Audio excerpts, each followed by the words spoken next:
Olá, pessoal! Bem-vindos de volta ao canal.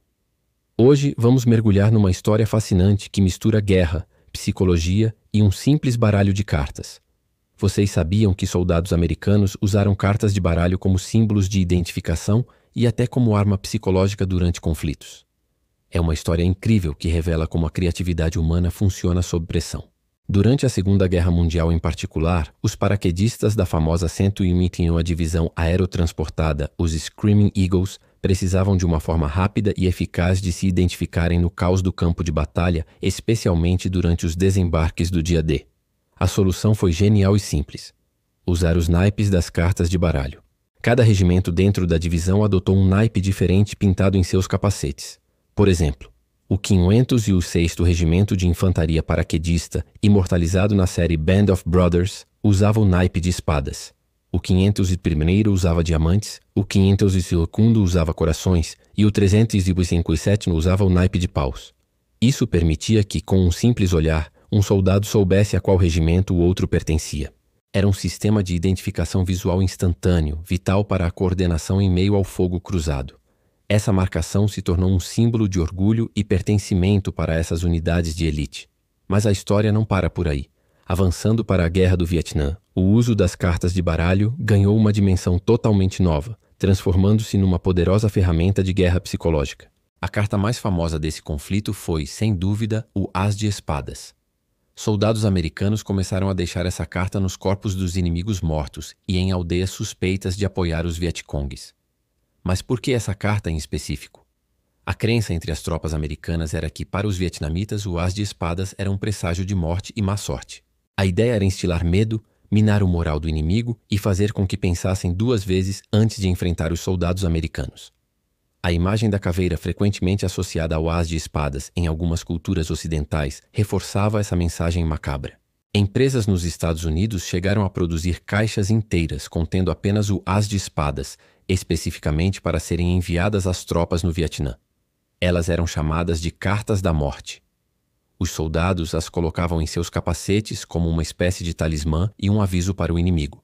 O mais curioso é que, historicamente, não há evidências concretas de que o As de Espadas tivesse esse significado específico na cultura vietnamita antes da guerra.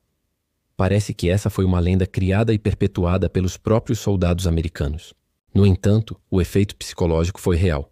Ao verem a carta repetidamente em cenários de morte e destruição, os Vietcongues começaram de fato a associá-la ao perigo iminente. Essencialmente, os americanos criaram um novo símbolo de medo e o introduziram na cultura do inimigo. É um exemplo clássico de como a percepção e a superstição podem ser manipuladas como uma arma.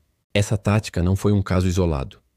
Em 2003, durante a invasão do Iraque, os militares dos europeus criaram um baralho dos mais procurados. Cada carta apresentava a foto, o nome e o cargo de um membro do alto escalão do governo de Saddam Hussein. O próprio Saddam era o As de Espadas, mais uma vez destacando a importância dessa carta. O baralho ajudou os soldados a identificar e memorizar os rostos dos alvos prioritários. Conforme os indivíduos eram capturados ou mortos, as notícias frequentemente mencionavam qual carta havia sido tirada do baralho. Foi uma forma eficaz de comunicar o progresso da missão tanto para as tropas quanto para o público em geral. A ideia era transformar a caçada humana em algo mais tangível, quase como um jogo, facilitando o rastreamento e a comunicação. De um simples sistema de identificação em capacetes na Segunda Guerra Mundial a uma arma de terror psicológico no Vietnã e uma ferramenta de caça-alvos no Iraque, as cartas de baralho provaram ser surpreendentemente versáteis no contexto militar. Elas mostram como objetos do cotidiano podem adquirir significados profundos e poderosos em situações extremas. Não são apenas pedaços de papel com números e figuras, tornam-se símbolos de unidade, medo, identidade e até mesmo de vitória.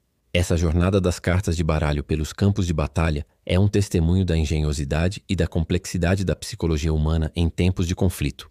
Da próxima vez que você pegar um baralho para jogar, talvez se lembre que em outras mãos e em outros tempos, essas mesmas cartas contaram histórias muito diferentes, histórias de vida e morte escritas nos palcos mais brutais da história.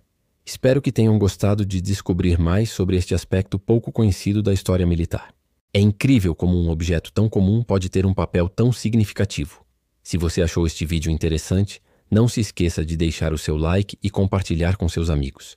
E claro, Se ainda não for inscrito, inscreva-se no canal e ative o sininho para não perder nossos próximos vídeos. Muito obrigado por assistir e até a próxima.